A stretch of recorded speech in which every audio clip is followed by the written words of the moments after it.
CNN, the Clinton News Network, as we call them in our office, they're not a news organization. They're an advocacy group for the Clintons. They are committed to hiding the Clintons' crimes and censoring anybody who would seek to criticize them. I mean, this was manifest just the other morning when Chris Cuomo asked Donald Trump, actually point blank said, "You are criticizing Hillary for her husband's indiscretions." Alex, this isn't about indiscretion. It's not about marital infidelity. It's not about adultery. It's not about girlfriends. It's about something far darker: sexual assault and rape. So when New York Magazine writes, Trump made these allegations about Hillary being an enabler without a scintilla of evidence, no, there's plenty of evidence. Living, breathing evidence. Juanita Broderick, Kathleen Willey, Paula Jones, Christy Zurcher, Sandra Allen James, and dozens of others. Well, I mean, hasn't Bill settled cases where this was claimed? That's pretty suspicious. Yeah, he paid $850,000 to Paula Jones in the settlement of a civil case. Let's get to more important topics. The meetings today between Donald Trump and Paul Ryan, and then Donald Trump and Senator Mitch McConnell. I think the best I can see, the meeting with the House leadership was inconclusive. They agreed to continue talking. But I think the problem here, of course, is that Paul Ryan is withholding his endorsement, not recognizing that his endorsement has little value in the bigger picture. I was about to say, who wants his endorsement? It's like the endorsement of the Black Plague or gonorrhea? Well, he's for open borders. He's for the international trade deals that have destroyed the American economy. The truth is, on issue after issue after issue, Speaker Ryan and Donald Trump have giant differences. Sure. I mean, it's like having John Wayne Gacy endorse you. I think Trump should just say, I don't want your filthy endorsement. Well, look, I think Trump is trying to be conciliatory because politics, he understands, is about addition, not subtraction. It's about inclusion, not exclusion. If they're not sneaking around trying to slit your throat.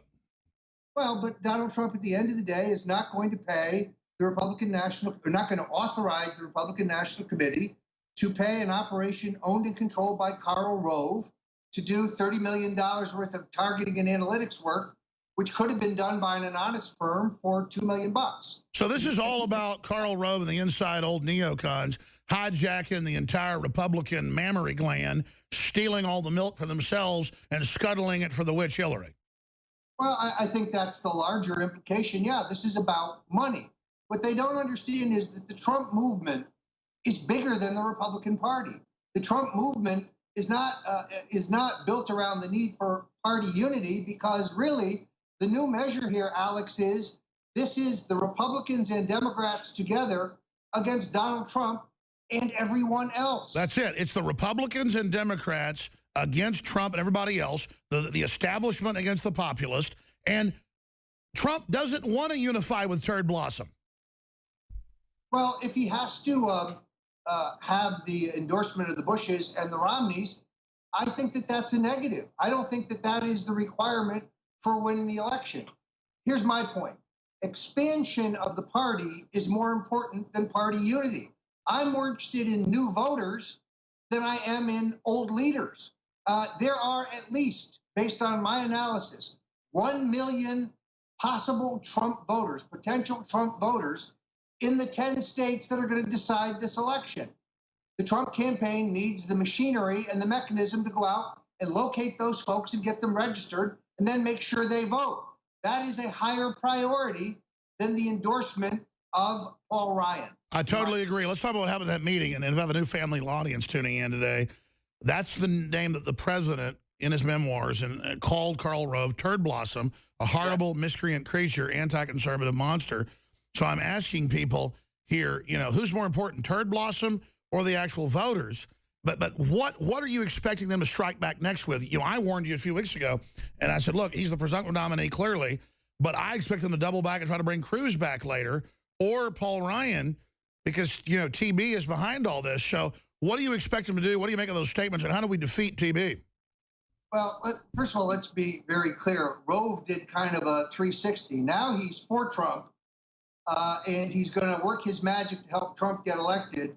But he needs the element in the Republican Party, the donor element, to send him money. I mean, this is He always does this. He always hijacks the Tea Party and milks it. Yeah, this is as transparent as it can be. Look, Donald Trump doesn't trust Karl Rove. He doesn't like Karl Rove. He's been very direct about it. And if he has his way, I don't think the Republican National Committee will be lining the pockets of Karl Rove. The meeting with Ryan today, based on my intelligence, inconclusive. Nothing was really decided. Cordial, but Trump is not going to be extorted and he's not going to be blackmailed. On the other hand, my report, from what I hear, the meeting with Senator Mitch McConnell went extremely well. Oh, good. He's on board. He understands that his members who may be concerned right now are the same guys who are going to be desperate to get on the platform with Trump and get in the picture in late October.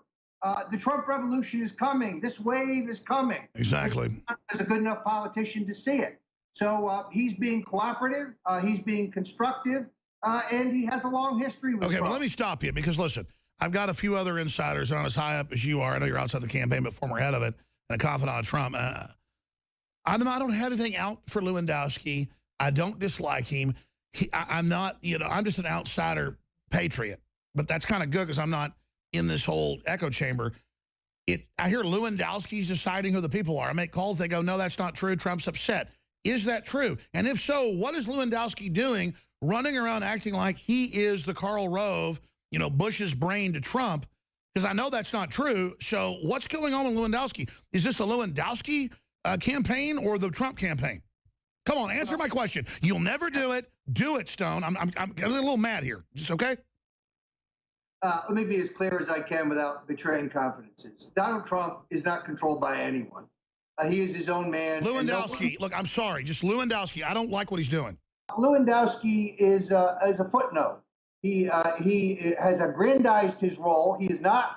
But other insiders I talk to say it's dividing the campaign and causing incredible interdivisional fights with old hands, with Reagan and everybody that don't infight, and that they just kind of ignore, the bald-headed, lobotomized stepchild stumbling around drooling.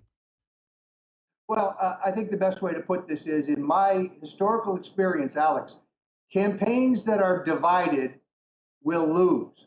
Hillary Clinton's campaign against Barack Obama was plagued with infighting. Mark Penn versus Mandy Grunwald and others. And it destroyed that campaign.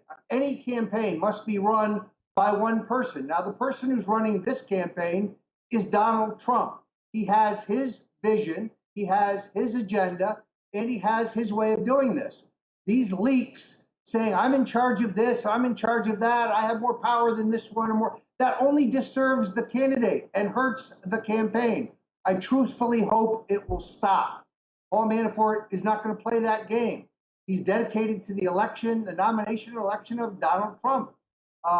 These kind of planted stories in the Post, which are inaccurate, well, I think that he is not very good on his feet. I was surprised to see him on with my friend Sean Hannity the other night. But when Hannity said to him, so you're running the vice presidential search, he said, and I quote, well, we're really kind of all running it. So he plants this story that he's the point man in order to get on television. But then walks it back. And then walks it back.